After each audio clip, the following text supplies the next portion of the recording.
going on, you guys? Welcome back to the channel and welcome back to another video.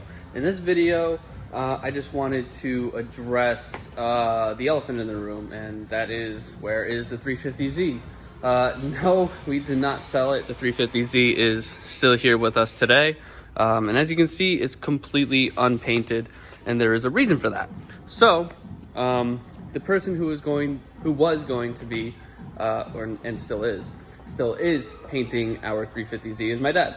And unfortunately, my dad is not able to paint the car in this moment. He recently underwent some surgeries to his knees, so he has brand new knees because he had them replaced. And he got out of surgery a couple of days ago, and he's doing very well. And unfortunately, I did not get the car done in time. I didn't get the car prepped in time for him to paint it before his surgeries. So this is why the car is still here, unpainted, and in its current state. So I just wanted to provide you guys with a little bit of an update on what's going on with this car, since Dad will not be painting the car within, this month or next month. Maybe in, 3 months from now, or maybe I might find somebody that could do us a solid and paint the car for us. But anyways, let's just do a little bit of a walk around and go over what needs to be done on this car to get it 100%. So since the car's not getting painted this month, that gives me a lot of time to look over all of our work that we have done in the previous videos and kind of dial it in so that when it does go in for paint, we are 100% set, and this paint will be pretty much a mirror finish. So to start, we have the car on our LM GT4s, and they're looking very, very nice. We have this car sitting on a set of BC Racing coilovers, and we are running SLP control arms in the rear. So we have the control arm, tow arm, and traction arm that completely remove the OEM bucket system from the car. Other than suspension and wheels, we have done some body work in the quarter panels. So what we have noticed is that this car was in a previous accident. We noticed that there was some damage here, so we had to go back in here and fix some previous work that was done in the past. So we put a skim layer of body filler in some areas, such as this area here, to kind of have the bumper sit flush and flow nicely. Here is some of the other areas where body filler was needed as well. See, right over here, here, and here. These are just skim coats. These aren't really like thick coats of body filler. So it's just to cover some areas that were done in the past and just wasn't done correctly. So anyways, as you can see, we have some pitting here, which is normal with body filler. So what you have to do is you have to get some glazing putty and just do a skim coat, and it should look just fine. You must be asking yourself where the hatch is for this car, and it's on our Part Z, which is in the other shop. I decided to use that hatch because it's a little bit better than what had originally came on this car. So that hatch is not 100% prepped, so I have to turn it around on the other side, prep the inside so that we can then paint around it and get that all settled. The roof of the car, I'm not 100% sure if you guys remember it or not, but there was a massive dent here in this area. So what we had done was we pulled it with a dent puller, and we put our skim coat of body filler, and it looks really, really good, and I can't notice any low spots currently. That is until we get a skim coat of guide coat, and that will let us know where our low spots are. But the roof looks really good. I'm very glad that we could get that dent out, because that was such an eyesore for me. And to have that pull out was a game changer for me, because it really does, this roof does give the car its shape, in my opinion. Like, look at that, just, it looks great. So the roof is not 100%. This body filler is 100%, but this roof does need to be sanded down just a little bit more.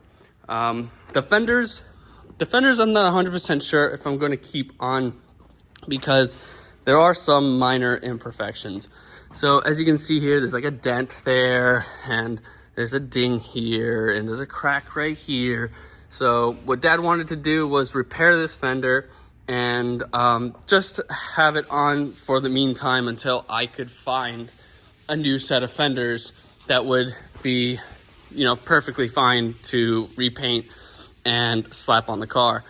So I have no problem painting these, but in the future, I just know that I'm going to be swapping these to a better set of fenders. So that's the whole ordeal with those fenders. And right now, we're experiencing some hood gap issues where it's very tight on this side and very wide on this side. We also are experiencing the hood sitting lower than the fender here. So I'm not 100% sure if any of you guys have run into this problem in the past. If you have, drop a comment down below. It would really help. So I have a little bit of direction on, you know, what I'm doing wrong. But anyways, the front bumper, which is from KBD, is fully mounted on, and there are mounting points there, and along the front core support, as well as them supplying us with a underside brace which holds up this bumper from sagging, since this bumper does weigh like 30 pounds. So the car looks great, not 100%, still have a little bit of things to do, such as like getting the headliner prepped, getting the interior all set in, and obviously the car painted. So again, little bits that I need to look over, such as like these jams, I need to sand down all the way so that our paint adheres, you know, 100%. Like it's not going to flake up, or I just don't want any problems with this paint at all. A few other things to go over. There is a rear bumper valance that we are missing, and there is a side skirt piece on both sides that we are missing as well. So the side skirts get mounted on by the OEM mounting points, and some people, they actually self-tap the side skirts into this rail right here, which I don't want to do. And to be honest with you, that just, you know, causes corrosion and in the future, and it just causes problems. So I'd rather use OEM hardware, which are these plastic retainers. And the reason why I don't have the side skirts on is because these plastic retainers are just junk. They're old and they're brittle, and they just broke on me.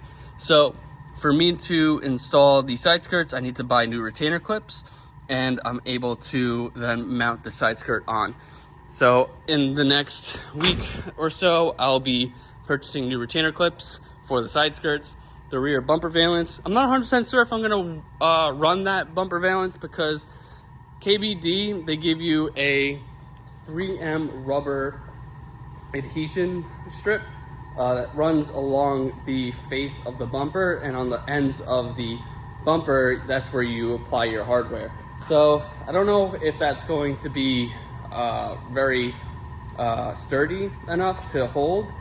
I feel like that would just fall off the car if I'm driving. So I'm not 100% sure if I'm gonna run it or not, but I definitely have that piece in the other shop. So I'm on the fence about adding that to the car. So that's a maybe. But other than that, the mirror caps are prepped. The A or B pillar cap is all prepped. It's just small minor things that need to be looked onto this car, and just gotta take it at one step at a time, because I feel like in the previous episodes I was just not rushing, but I was trying to get to paint so quickly, and when that happens, you tend to overlook things, I would say. And some things I did overlook on this car, and I really want to go back and fix.